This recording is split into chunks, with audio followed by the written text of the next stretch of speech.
মৌলভীবাজার জামিয়া ইসলামিয়া আলিম মাদ্রাসা কর্তৃক আয়োজিত আজকের কৃতি শিক্ষার্থী সম্প্রদান অনুষ্ঠানে উপস্থিত এবছর দাখিল পরীক্ষায় সর্বোচ্চ ভালো রেজাল্ট দিয়ে উত্তীর্ণ মৌলভীবাজার জেলার বাছাইকৃত শিক্ষার্থীবৃন্দ, তোমাদের সকলকে জামিয়া প্রাক্তন বড়ভাইদের পক্ষ থেকে আমাদের প্রাকৃতিক হাওয়ার বেষ্টিত এই ক্যাম্পাসে স্বাগত জানাই।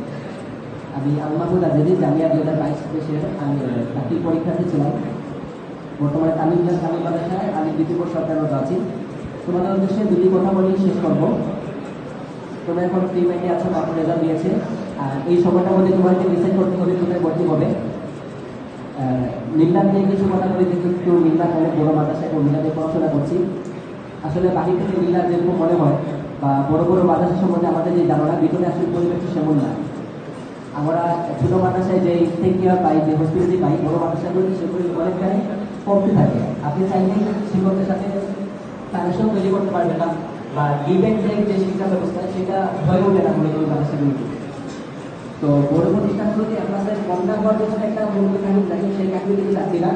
এক ক্লাসের দিকে না থাকলে কোয়ালিটি এডুকেশন কোথায় থাকবে সেই বিষয়টা মাথায় রেখে তোমাদের পরবর্তী স্টেপ সে কোথায় ভর্তি হবে সেই সিদ্ধান্ত দেওয়ার জরুরি থাকবে।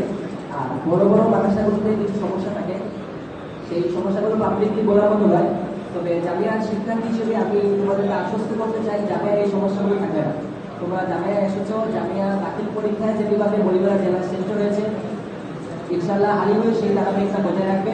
তাই তোমরা আগামী 2 বছর কোথায় কাটাবে, কার সংস্পর্শে কাটাবে, সেই চিন্তা ভাবনা ভালোভাবে করে উস্তাদ এবং আত্মীয়স্বজনের সাথে কথা বলে মতামত নেওয়ার ভিত্তিতে তোমাদের পরবর্তী স্টেপ নেবে, সেই আশা ব্যক্ত করে আমার বক্তব্য এখানে শেষ করছি। আসসালামু আলাইকুম।